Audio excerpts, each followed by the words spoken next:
Mais pourquoi un autre documentaire sur Céline? Quoi? Puis quand ça va faire 40 ans, un autre documentaire? Je capote. Ça suffit? OK. On a fait des boîtes à lunch, puis parlez-en plus après, là. Hey, bonne journée, Isabelle. Bonne journée, madame Olivier, bonjour. Je comprends pas la joke de la boîte à lunch. C'est parce que c'est l'ultime merchandising. Quand t'es rendu à vendre des boîtes à lunch d'un groupe, c'est parce que t'as plus rien d'autre à vendre. C'est comme une vedette qui a montré ses faufounes dans un magazine. Après, elle n'a plus rien à montrer. Il faut comprendre le processus là, des médias.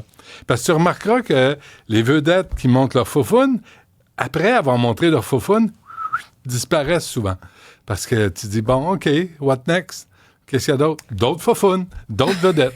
Tu sais, c'est le même sens. Hey, bonjour tout le monde. Bon, salut! Mercredi, hey, moi, quand me fait du Céline, Isabelle, quand oui, c'est ça. C'est quelque chose. Oui, c'est ça. C'est ça. Donc, à midi, on recevra ici un citoyen, M. Lesage de Montréal, qui, depuis début septembre, tente de parler à la ville. Bien, il y a une discussion en cours avec la ville de Montréal.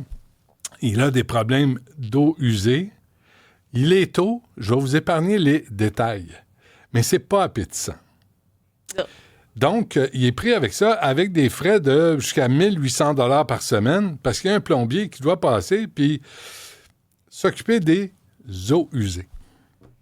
Là, tout à coup, on a appelé ce matin la ville de Montréal, puis on leur a dit... De Montréal. Puis on dit, le citoyen s'en vient à midi en entrevue. Et là, tout à coup, Cybèle, miracle. Ah, ils vont envoyer quelqu'un, finalement, pour aller à la maison de notre invité, M. Lesage. Mais c'était pas prévu jusqu'à ce matin. C'est ça, on est mercredi. J'ai appelé, et là, finalement, il prévoit ça. Hasard? Et coordination des corps de métier, quand même. Oui. Le plombier est là le vendredi, le propriétaire est là le vendredi, qui n'est pas un corps de métier, et la ville sera là vendredi. À moins qu'il arrive quelque chose entre-temps. On verra bien. Aussi, Diane Lemelin est chef d'Action citoyen Blainville. On va revenir sur le dossier Stablex. J'ai essayé de relire le dossier Stablex. J'en ai mal à la tête, comprends-tu? Ça se peut pas compliqué avec des rebondissements au cours des années, des décennies, où on dompe des produits toxiques. Et là, le ministre de l'Environnement, M. Charest, dit « Oui, mais les municipalités ne peuvent pas s'opposer. C'est leur cochonnerie toxique. » Oui, mais est-ce que ça a besoin d'être à 300 mètres des résidences des gens de Blainville? Et là, la mairesse de Blainville affirme des choses. On a celle qui veut être la nouvelle mairesse qui dit « Non, ça marche pas. Là, il y a conflit d'intérêts dans vos prises de décision. » On va donner les détails vers 11 h. Et à 10 h, là, il y a Nicole Kidman, qui dit « Enough is enough ». Comment il s'appelle, Brian? Je te quitte. Brian, comment il s'appelle? C'est Urban? Keith Urban. Keith Urban, exactement. Keith Urban, qui est un médiocre chanteur western. Un catin, vraiment. C'est pour ça qu'elle... connais-tu une chanson de Keith Urban? Jean-François, toi, tu connais tout. Est-ce que tu connais une chanson de Keith Urban? Je ne connaissais même pas l'existence de On parle de loin. Désolé, je t'aiderai pas beaucoup. OK, tu ne sais même pas c'est qui, là. Non. OK. Il y a des beaux cheveux lisses, puis il est bien entretenu, puis beaucoup de botox. Je pense que c'est leur passion aux deux, là, Mme Kidman, M. Urban, partager des injections de botox dans des espèces de piqueries de luxe à Malibu. Mais bref, il y a une demande de divorce de Mme Kidman, puis il y a eu un article, c'était quoi, dans le National Post ou le Globe and Mail? C'était le New York Post. New York Post. Oui. Puis il disait, finalement, les femmes à 40, 50, 60 ans, ils en ont assez, divorcent, puis sont plus heureuses que les messieurs. Les messieurs ont de la misère à rester seuls, hein? Oui, c'est un phénomène que vous avez peut-être vu appeler sous le nom de Grey Divorce, le divorce gris. Ouais. Les divorcés gris. Tiens, le là, M. Urban. Regarde, je ne sais pas ce qu'il chante. Ça, regarde, on va l'écouter. Ça, c'est la chanson Blue Ain't Your Color. Ah, OK, Jamie, il ne chante pas, là. Jamie. C'est bon, il y en a qui aiment ça, c'est parfait. Moi, 439 millions de visionnements. Wow. Ben, c'était il y a 9 ans. Ouais. La courbe à... Et ça a l'air que c'est un snowro, là. Il ne la gardait pas dans ses shorts, là, M. Urban. Non, pas pantoute. Là. C'est pour ça qu'ils se sont laissés. Ouais. Là, j'espère qu'elle sera plus heureuse. Comme la majorité des femmes, d'ailleurs, qui divorcent. Mais Nicole Kidman, c'est un cas à part, tu sais, parce que, je veux dire, c'est une femme qui doit être sollicitée légèrement. Sûrement. Tu sais, je veux dire, veux-tu venir prendre un verre, Nicole? Mais surtout, elle a l'indépendance financière de pouvoir quitter dès qu'elle... Si elle se sent pas bien, au revoir, puis elle sait qu'elle va bien, elle va bien se sentir. Donc, on va parler de ça, des divorcées grises, des Great Divorcés. En anglais, c'est plus cute. C'est même coquin. I'm a Great Divorcé. C'est quasiment glamour. Fait que, on se parlait de ça, puis c'est juste moi qui crois pas au mariage de Cendrillon. Tu sais, ils vécurent heureux, beaucoup d'enfants qui ne quittent plus la maison, mais dès qu'ils vont partir, les fatigants, elle va le sacrer là, le bonhomme. Parce qu'elle n'est plus capable d'entendre manger, la bouche ouverte. Elle n'est plus capable d'entendre ronfler puis péter au lit. Elle n'est plus capable de l'entendre, ces vieilles jokes qu'elle connaît par cœur dès qu'il y a de la visite. Elle est juste Il y a les lèvres qui bougent quand l'autre parle. Mais en même temps, les hommes aussi regardent leur conjointe de 30, 40, 50 ans, puis il y a des fois, elle doit se dire... Ouais, c'est ça, je veux vivre jusqu'à la fin de mes jours. Sans reproche, sans être méchant, être vilain.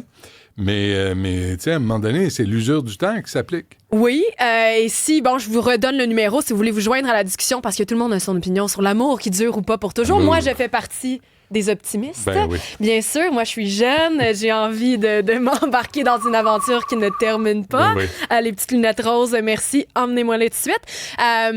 Mais bon, 1-877-827-2346 si vous voulez vous joindre à la discussion. J'ai quand même quelques données, Benoît, en attendant, tu vois, pour Jean-François. Jean-François, je te mets un lien d'une certaine chanson qui pourrait faire la fin de notre segment ici qui parle des amours qui se divorcent et qui s'aiment. En Australie, bon, il y a eu une étude qui prouve que des fois, finalement, les femmes sont mieux après le divorce. Les femmes particulièrement. Ce sondage-là, c'est à peu près 1000 personnes, mais entre 18 et 87 ans. Écoute ça, Benoît. Finalement, ce qu'on se rend compte, c'est que 53% des femmes qui ont été interrogées là-dedans disent qu'elles sont beaucoup plus heureuses après leur divorce. Les femmes plus âgées, puis pourquoi? C'est parce qu'elles n'ont plus de conflits au quotidien. Elle dit qu'il est possible maintenant de travailler sans culpabiliser de consacrer trop de temps à sa carrière. Qu'elles se sentent enfin considérées pour ce qu'elles sont et non étiquetées juste comme une épouse, une mère ou une fille. Moi, ça me rejoint parce que le côté, tu sais, quand tu penses à avoir des enfants jeunes comme moi, des fois, je me dis, est-ce que, tu sais, là, présentement, je suis une amoureuse, une conjointe, mais est-ce que je vais perdre le côté amoureux et batifolant pour devenir, entre guillemets, juste une mère? Ça fait partie des questionnements. Bref. Découvrir la vie. Oui, parce découvrir la vie. Il y a comme une norme là, qui s'applique. Parce qu'à un moment donné, t'as beau te promettre des papillons à tous les déjeuners. Il y a les devoirs, il y a la garderie, il y a les conflits, il y a les problèmes d'argent. Souvent, il y a les horaires de travail, la conciliation travail-famille. Il n'y a rien de simple dans la vie. Fait que, on a beau avoir toutes sortes de belles illusions, la réalité nous rattrape assez vite. C'est sûr. Il y a l'American Institute for Boys and Men qui suggère, selon une étude, les hommes mariés sont plus susceptibles d'être très heureux que les hommes célibataires. Oui, je comprends en même temps. Mais ça, sincèrement, tu sais, parce que les hommes n'ont jamais appris à vivre seuls. Moi, j'ai des amis qui ont vécu seuls, puis là, tu dis, OK, c'est vraiment pas simple, ni pour les hommes, ni pour les femmes. Là. Ben, solitude, c'est lourd. Ah, ben ça, c'est sûr. La solitude, c'est un autre sujet complètement. Il y a le phénomène des célibataires involontaires, des frustrations, mais si on rapporte ça au fait... Quoi? Tu me regardes, tu me fais un petit regard. Non, ça, c'est plus sérieux. Mais c'est vraiment... Les incels sont dangereux, oui, sont y en misogynes. A que oui. À Toronto, il y en a un qui a pris une vanne puis a foncé que sur des femmes sur la rue. Il y a eu des morts, des mortes. Ça, c'est un autre dossier. Non, clairement, mais tu sais, le fait que des gens qui sont quand même célibataires, pas par choix, là, ils cherchent puis ils essayent puis ça fonctionne pas. Fait que ça, je comprends. Mais moi, j'entends des filles encore de mon âge, plus vieilles, qui parlent du fait que quand elles sont en couple avec des hommes, à quel point il y a le côté maternel.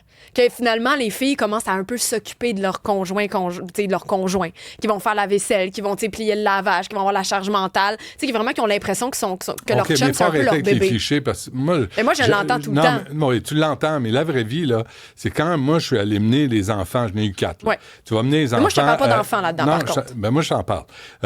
Des CPE. Moi, je vois le nombre de pères qui sont là, qui sont présents, qui s'occupent des enfants. On n'est pas tous des crapules. Puis moi, la charge mentale des femmes, là, je suis tanné d'en entendre parler, parce qu'il y a une charge mentale des hommes aussi. Fait qu'à un moment donné, oui, mais t'es un adulte. Prends ta part de charge mentale, puis arrête de pleurnicher. Je vais prendre la mienne, puis je vais pas pleurnicher. pleurnicher. Parce qu'on est des adultes, puis ces enfants-là nous ont rien demandé. Fait qu'il faut s'en occuper. Complètement d'accord. Puis là, tu as des adultes qui se comportent en adolescents qui disent « Ah, ben là, je veux ma liberté, je veux partir 2 semaines. » Ben non, tu peux pas partir 2 semaines. Les enfants ont besoin de toi. Puis le divorce, moi, dans les années 90, je lisais là-dessus, je me suis séparé au début des années 2000, puis là, on idolâtrait le divorce, la séparation, les enfants. Je me souviens des articles dans la presse. Mon Dieu, c'était merveilleux d'être divorcé. La vraie vie, là, c'est que c'est dur, c'est pénible, la culpabilité est immense, puis les gens souffrent, puis tu t'appauvris quand tu te divorces. On peut pas prendre ça à la légère. Gérard est avec nous. Bonjour. Bonjour, M. Dutrisac. Bonjour, je pense que c'est Isabelle qui est là. Ouais, non, c'est Cybèle. Ah, OK. Bon, oui, moi, comme je disais à mon épouse souvent, j'ai été 39 ans marié, décédé cette année. Je disais souvent, j'ai dit, mon amour, j'ai dit, je t'ai marié pour ta taille de jeunesse. Ah, elle dit, t'es donc fin. Mais j'ai dit, je suis tellement content, tu l'as même doublé. Non, quand t'arrives, elle trouvait ça comique. Mais ça, Gérard, vous voyez, ça, c'est le genre de blague dont les femmes sont tannées. Les genres de blagues où je suis sûr que votre femme, puis repose en paix, là, puis mes condoléances, mais je suis sûr qu'à un moment donné, elle s'est virée de bord, elle dit hey, lui, c'est joke de taille, là. Parce que la vôtre doit pas être bien mieux, Gérard, là.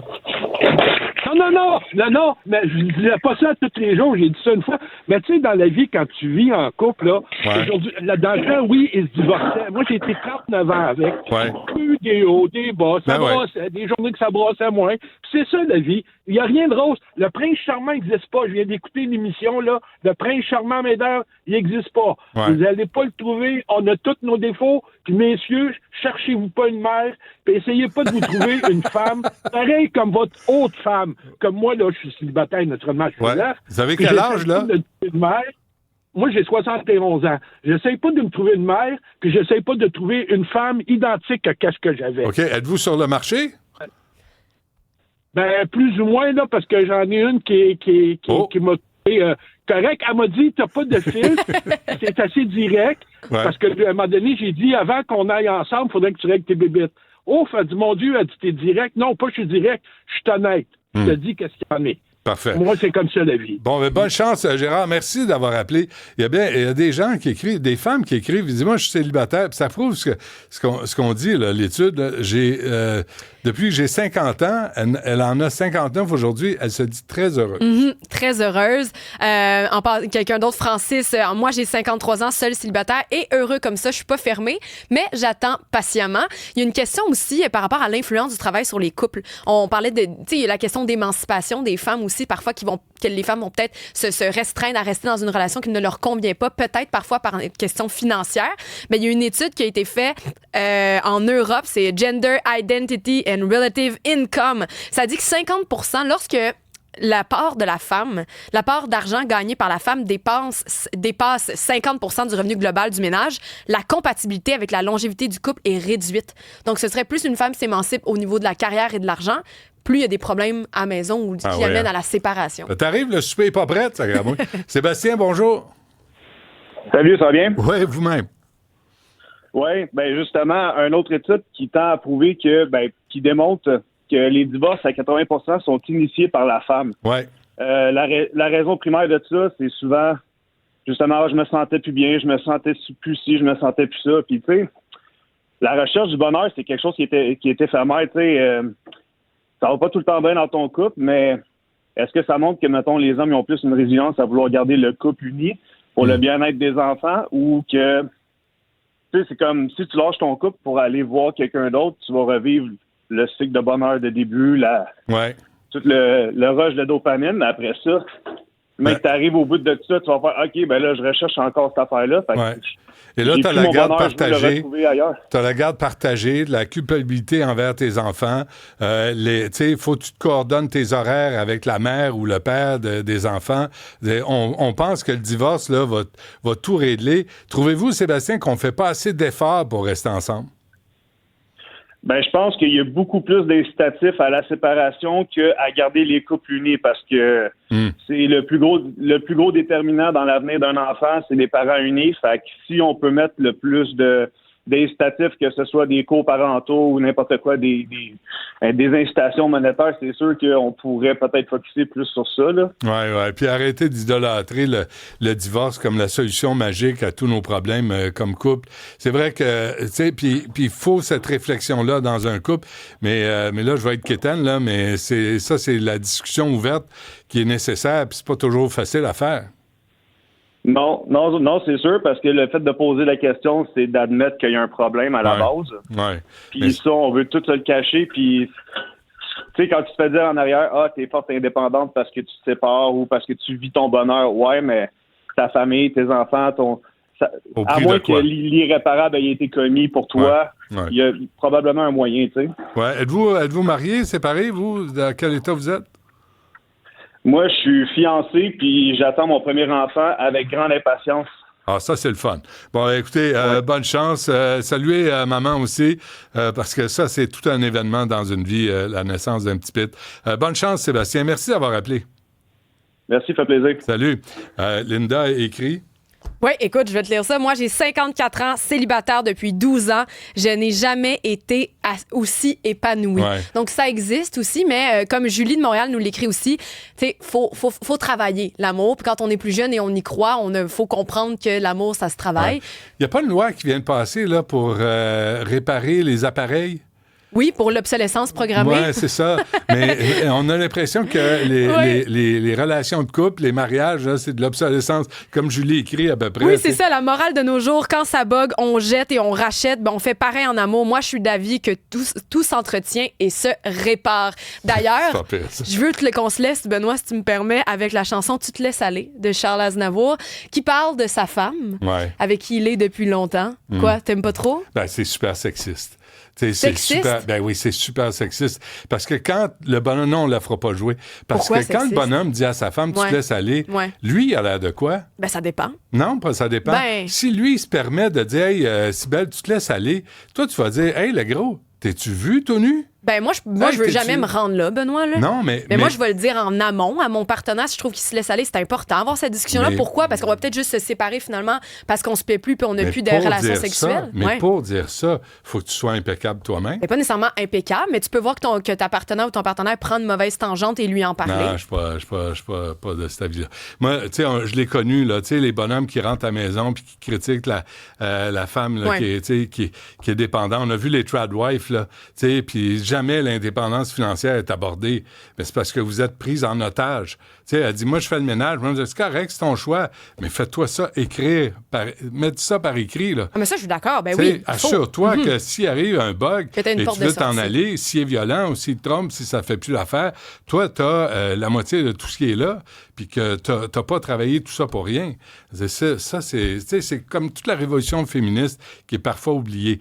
On la fera pas jouer parce que j'ai toujours trouvé cette chanson-là c'est parce qu'on a des perspectives sexiste. différentes sur... Peut-être moi, justement, c'est l'optimisme de se dire, un couple, on peut se dire les vraies affaires dans l'optique qu'on devienne une meilleure version de nous-mêmes. Oui, mais tu peux le dire en disant, « Hey, chérie, on va aller magasiner.